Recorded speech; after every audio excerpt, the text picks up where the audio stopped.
Leslie. Man, we have never got to actually meet. We didn't been in the same places. We didn't cross paths. Have we ever met? We said hi to each other backstage. We just like back at what's SNL. up? Yeah. Yes, baby. I'm so glad to finally get to talk to you. You look very at home here.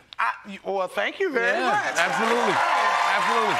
I'm trying, Absolutely. baby. And I must say, having a depressed dick playlist is nuts. Jesus Christ. Would you play it on your show is the question. Well, it'd be soft and, and subtle. Well, okay, let's just get into it. Now, I want you to explain to me, why do you think men are so scared of therapy?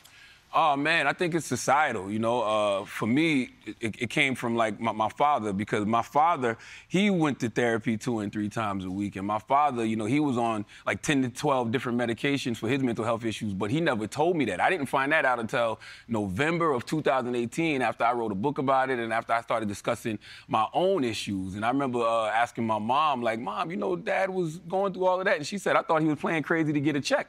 Because that's what they that's what they did in the state of South Carolina. They just would give him a check because they couldn't figure out, you know, anything else that he was going through. And I think about it, I'm like, damn, I was dealing with anxiety my whole life. I was dealing with, you know, bouts of depression. If he would have told me that, you know, back then I would have had the tools much earlier. Mm-hmm. But what I do is, and I learned this from my therapist, you got to give your parents grace. And the reason you got to give your parents grace, you got to give them grace because they were doing the best they could with what they had. Like, we take for granted that we're the first generation that has the luxury of healing. Absolutely. You know, that generation, they was really scratching and surviving on some good time stuff. Absolutely. You know what I mean? Absolutely. I think about it all the time that my parents were in their 20s and 30s raising 2 kids, and I think about my 20s and 30s, thank God there was no children involved. What was the reaction when you started talking about this type of stuff? Did you get a bad reaction? Did you get a positive reaction? Well, like a lot of things that come out of my mouth, I wasn't really caring about what people thought.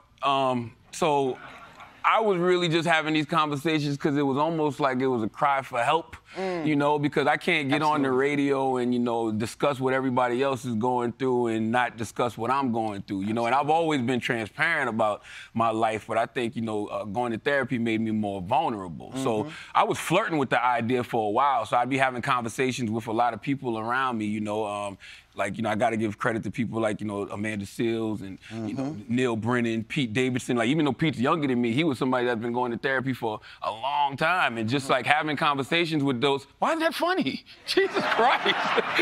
We should be applauding. Yay, Pete. You know? But it's just like, you know, having conversations with those individuals about things that I thought were normal, you know, because it took a long time for me to realize that, yo, anxiety is not normal. You know, these bouts of depression aren't normal. A lot of times we think we can just, you know, write anxiety off to being in a better position in life. That was my case, because I was dealing with panic attacks my whole life. And then the 4th time I got fired from radio, when I was back at home living with my mom at like 31, 32 years old with like a 2-year-old daughter, and my now wife was back at home living with her parents in Moncks Corner, South Carolina. I remember having like one of those panic attacks where you couldn't tell me I was not about to die. Like, it was the Fred Sanford, oh, I'm coming to join you, Elizabeth. Like, I thought it was over. And so I went to the doctor like I usually do, and the doctor told me I got an athlete's heart. He said, your heart is fine. And he was the first person to ever say to me, yo, do you deal with anxiety? It sounds like what you're describing was an anxiety attack. And so he was like, are you stressed out about anything? And I'm like, hell yeah. So in my mind, as long as I get me another gig and get back in position to get out my mama's house, I'll be all right. Next gig I got was the Breakfast Club. So, you know, 3-4 years later, I got more success, more money than I've ever experienced. But nothing has changed. Nothing has changed. Anxiety might even be worse. The depression might even be worse. And I really just was looking in the mirror, not liking who I was becoming. And listen, I love my father. You know what I mean? I love him to death, but I saw myself turning into him. And I saw myself, you know, really indulging in the drugs and really indulging in the alcohol and really indulging in, you know, other women and not treating my woman the way I needed to. And I was like, yo, for somebody that I thought I resented because of how I saw him treat my mom, I'm becoming just like him. Do you think that that's why black men don't talk about therapy too? Because they feel like they snitching on themselves? You know? I think we just don't be having the tools. We don't be having the resources. I think we have it now because we're having more conversations about it, you know? Like I said, I would have never known anything about it. I wouldn't have known anything. I would have known about it if my dad would have told me way back when. But I think, you know, man, come on, I'm 44 years old. I grew up in the era where you had to be hardcore. Yeah. Like, literally, there was a term, Absolutely. like, hardcore. Like, you didn't show no emotion, you know. We couldn't cry. We couldn't tell anybody we were sad. Sad, you better go get a job. Sad, you better go play outside. Yeah, why you sad? You know, yeah. You living, you breathing. That's right. Yeah. That's right. So let me ask you, how do you deal with the panic attacks? I mean, you wrote a whole book about it. Mm-hmm. So, I mean, like, because that can help women just as much as men. How do you deal with panic attacks? How do you, you know, is there breathing exercises? Is there something that you do? Well, I got a new therapist now, and my new therapist told me something that's really interesting. You know, he said faith and anxiety can't coexist. So whenever you have those panic attacks, whenever you have those anxiety attacks, you got to tell yourself your own hero story. And I know it may sound arrogant, but no, you really got to tell yourself how far you've came. You know, you have to tell yourself, you know, what you've overcome. You know, you have to talk about the good things that you do for yourself, the good things you do for people. And I think that's something that we don't do enough. We don't tell ourselves our own hero story. So much of us are getting on social media waiting for a bunch of strangers that we don't even know to validate us through likes and retweets and everything else. You know? So it's like, yo, how often do you wake up and look in the mirror and really just tell yourself your own hero story? You know? Sometimes we laugh at Khaled, but Khaled's right when he says, yo, sometimes you gotta look in the mirror and be like, yo, you smart. Yeah. You know?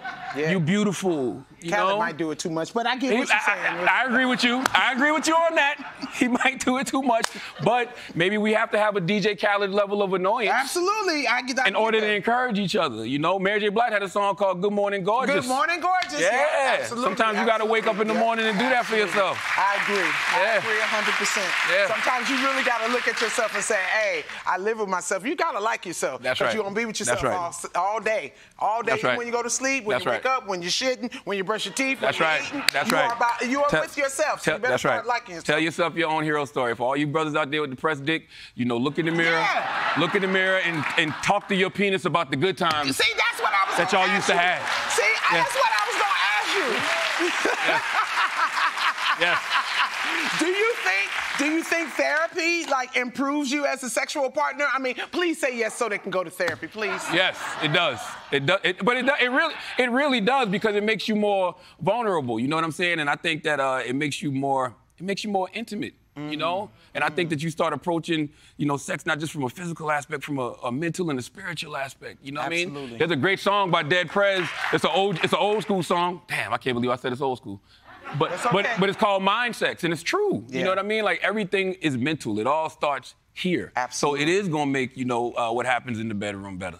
So see, I just told my penis my own hero story. I might be dealing with erectile dysfunction, and I just told my penis my own hero story. So penis, it was all right. That's right. So what would you say right now? What would be the thing that you say right now to tell men to go to therapy? What would be your inspirational, like, what would you say to all the men right now? I would say the life you save may be your own, because, you know, I saw what you were saying about, you know, men and being violent. Like, yeah, I think that we do a lot of projecting. You know what I mean? I think that we haven't dealt with our pain, we haven't dealt with our hurt, and so we end up projecting that pain and that hurt onto other people, you know? And therapy is really just one part of it. I got a good friend, I gotta salute her, man. Her name is Debbie Brown. And Debbie always told me that, you know, therapy will give you the language and it'll give you an understanding of what you're going through, but you actually have to go out and do things that help you heal. You know, because it's one thing to be able to talk about it, but what are you doing to actually heal what you're dealing with? So if we don't actually deal with our issues and actually seek some healing, we just gonna keep projecting that pain and hurt on other people. Amen. I'm so proud of you right now.